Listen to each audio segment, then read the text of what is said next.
कहते हैं।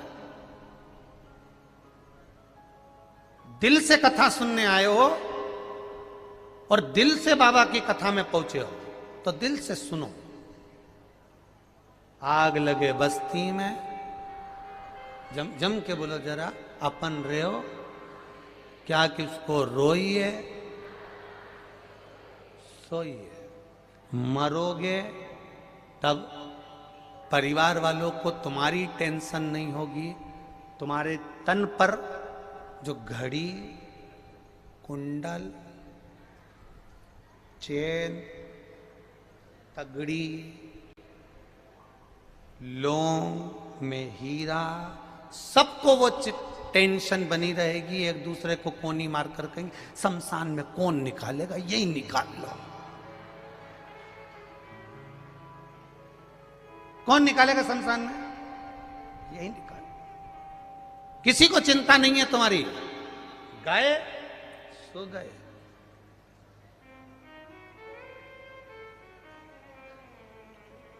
परिवार के लोग तुम्हारे तन से मरते ही जेवर निकाल लेते हैं, जेवर निकाल लेंगे। पर एक बात याद रखना, अगर महादेव को एक लोटा जल चढ़ाया है तो मान कर चलना मेरा महादेव तुम्हें इस भव सागर से पार लगा दे, निश्चित।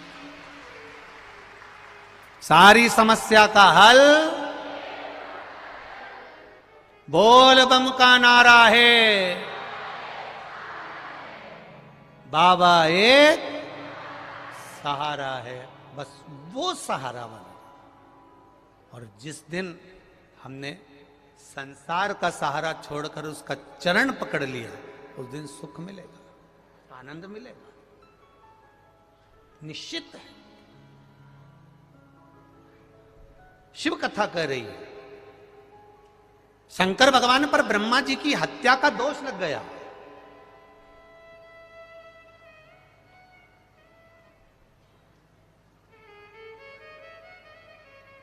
ब्रह्मा जी का कटा हुआ सिर, जिसको भगवान शंकर ने बड़ का पेड़ बना दिया था, बट वृक्ष बना दिया था, वो कटा हुआ सिर का थोड़ा सा भाग कपाल शिव जी के हाथ में आकर चिपक गया। अब वो कपाल नंदी को नहीं दिख रहा है, वो कपाल नंदी को नहीं दिखा, वो कपाल मां पार्वती को नजर नहीं आया, वो कपाल गणेश जी को नहीं दिखा, वो कपाल कार्तिकेय जी को नहीं दिखा, पर कपाल शिव जी के हाथ में था। तब शंकर भगवान मौन चुप रहना प्रारंभ करा, एकदम मौन रहने लगे। अपने घर के बेटा, बहू, सास, ससुर, परिवार का व्यक्ति एकदम मौन रहना चालू कर दे तो समझ लेना कि कोई चिंता का विषय है। क्या बात है, उस सिरे तक हमको जाना चाहिए। क्या करा जाए? अब चिंता लगी थी माता पार्वती को, तो पार्वती जी ने नंदी से कहा कि महादेव आजकल दुनिया का सबसे पहला कथाकार, दुनिया का सबसे पहला वक्ता और दुनिया का सबसे पहला कथा सुनाने वाला अगर कोई है तो वो देव अधिदेव महादेव हैं। और महादेव इतने बड़े वक्ता होने के बाद अगर चुप हो गए तो क्या कारण, कारण क्या? पता तो करें हम, कारण क्या है?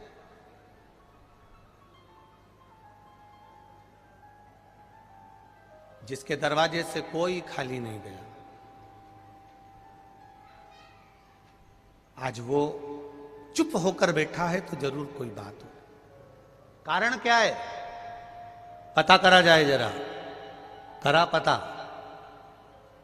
नंदी ने पता कर लिया और नंदी ने पता कर कर माता पार्वती जी से कह दिया कि शिव जी को ब्रह्मा जी का जो सिर कटा था उसका जो कपाल है वो शंकर भगवान के हाथ पर चिपका हुआ है, पर वो नजर नहीं आता, वो दिखता नहीं है।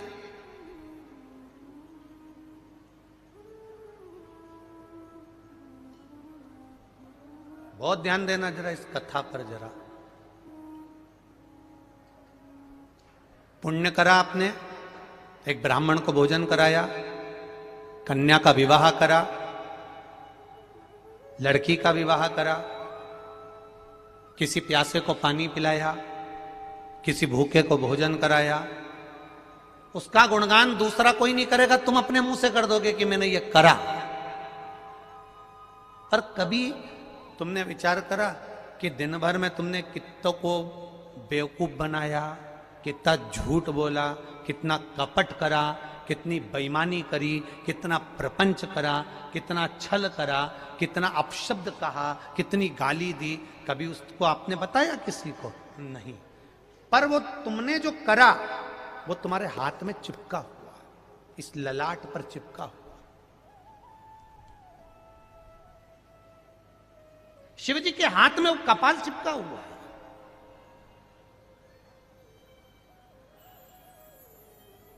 नंदी से नहीं रहा गया। जो अपना होता है ना, उससे नहीं रहा जाता, अपने से नहीं रहा जाता, नंदी से नहीं रहा गया। और जब नंदी से नहीं रहा गया तब नंदी शिव जी के पास में आकर बैठ गया। एक लोटा जल आज नंदी ने देवाधिदेव महादेव के चरणार बिंदु को समर्पित किया, भगवान शिव के चरणों को समर्पित करा। शिव जी जान गए नंदी कुछ पूछना चाहता। शिव जी ने पूछ लिया, नंदी, ए नंदी, क्या बात है? आज तू मेरे चरणों में जल चढ़ाकर बैठा है। आपको एक कथा में कहा था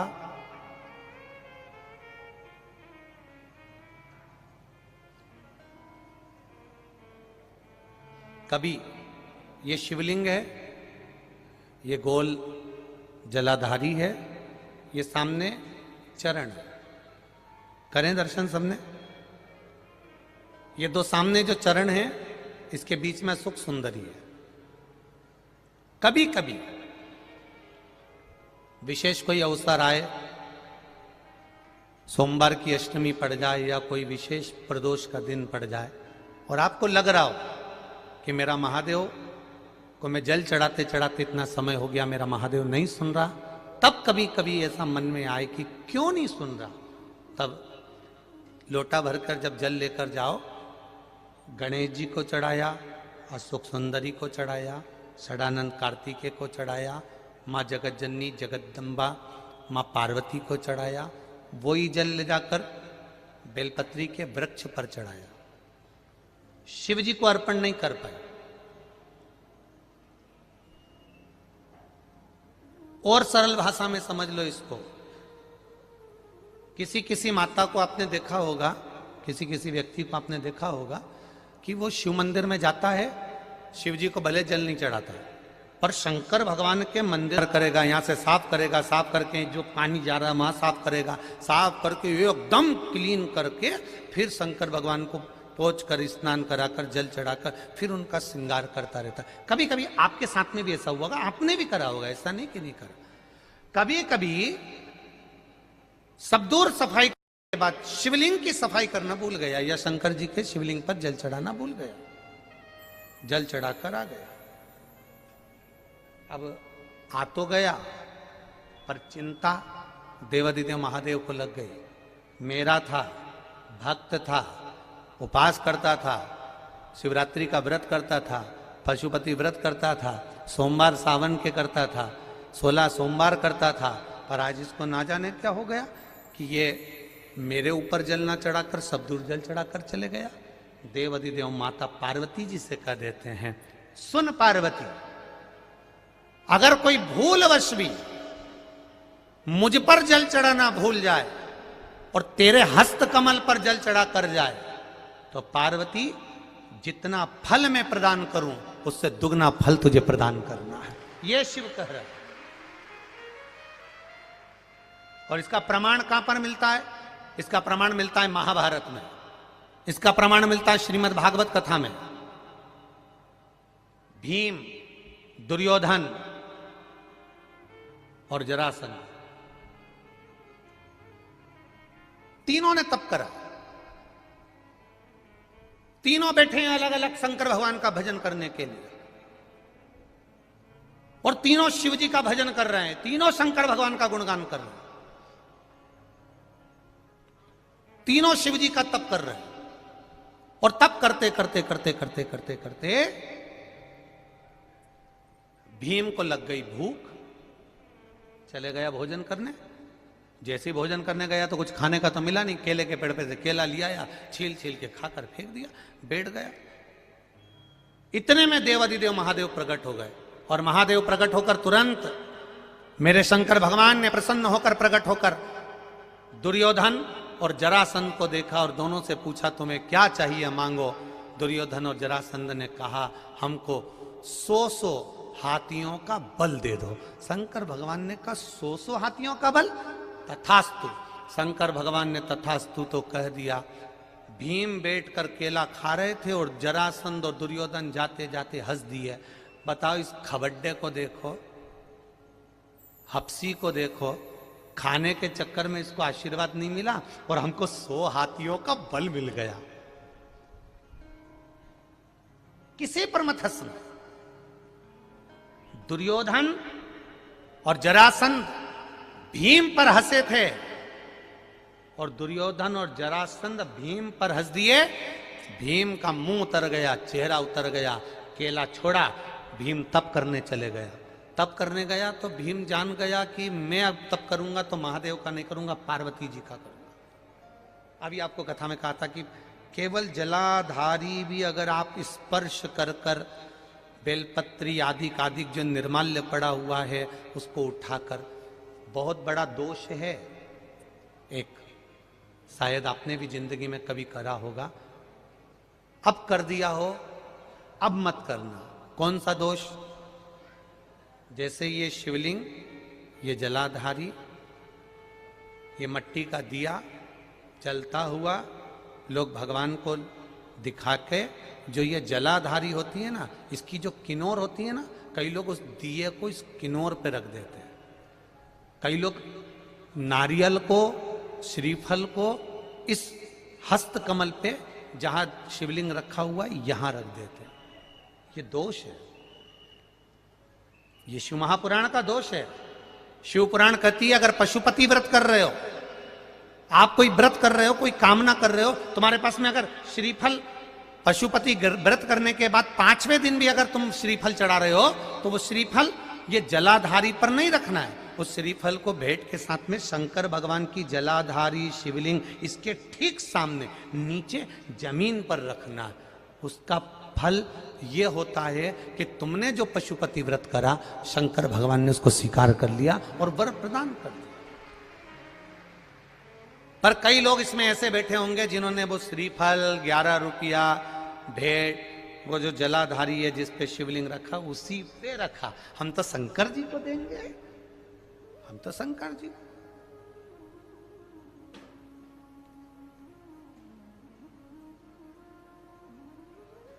कई लोगों की आदत रहती है, नहीं मैं तो कथा आगे बैठ के ही सुनूंगी, चाहे कुछ भी हो जाए।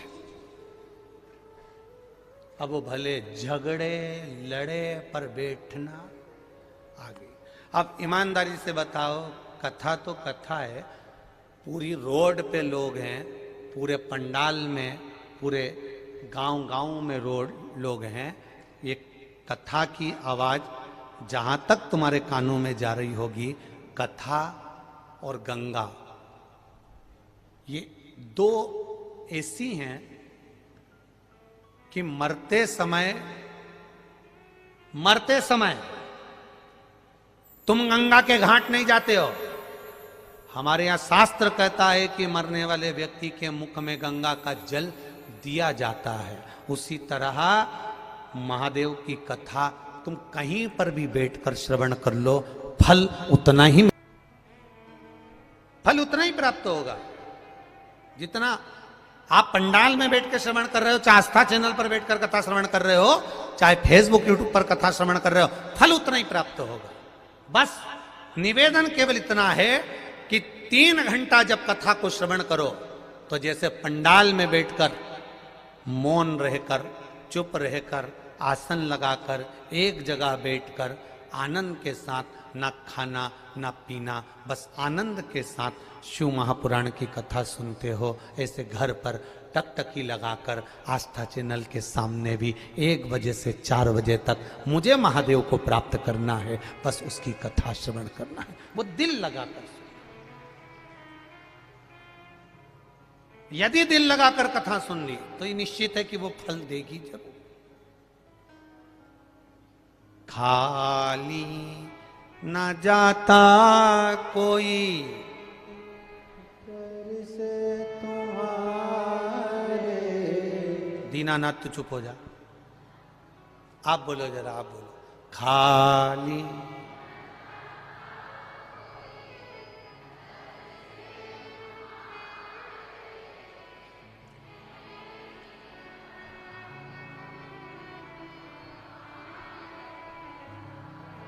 कितने जोरदार वक्ता हो गए तुम सब, एक एक लाइन याद है, फिर से बोलो। खाली दर से तुम्हारे खाली ना जाता, दर से तुम्हारे मैं भी खड़ा हूं नन्ही बाहें पसारे, अपने हृदय से लगा लो, लगा लो, गिरा जा रहा हूं, उठा लो, उठा। प्रभु अपने दर से अब तो न टालो, गिरा जा रहा हूं, उठा लो, उठा लो। उससे प्रार्थना दिल की,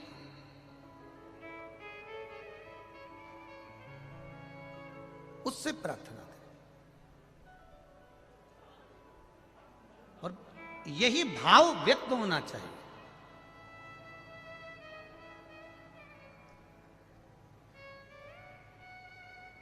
यही भाव आपके व्यक्त होना चाहिए। कभी कभी भूलवश भी अगर शंकर के मंदिर चले गए और लगा दी झाड़ू, देवराज ब्राह्मण चोरी का धन लेकर शंकर जी के मंदिर में बैठा था, चोरी का धन लेकर शिव जी के मंदिर में बैठा है, और चोरी का धन लेकर शंकर जी के मंदिर में बैठ के कथा सुन रहा है। कथा सुनी, सुनते ही पंडित जी बार बार बोल रहे थे हर हर महादेव, हर हर महादेव, हर हर महादेव। इसका सिर दुखने लगा, कानों में इसने हाथ रख लिया, चोरी के धन को बाजू में छुपाया, बाहर निकल गया। बेलपत्री के वृक्ष के नीचे बैठा था, सिर तप रहा था, बुखार आ रहा था, शरीर पर ताप पड़ रहा था, और प्राण छूट गए,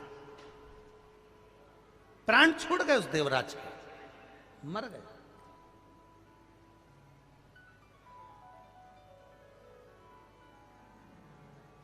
और जब देवराज ब्राह्मण के प्राण छूटे, लेने के लिए देव अधिदेव महादेव उसको आए, महादेव लेने आए, तो इसको चिंता लगी, ये तो कभी हो ही नहीं सकता कि मेरे को महादेव लेने आ जाए। क्यों?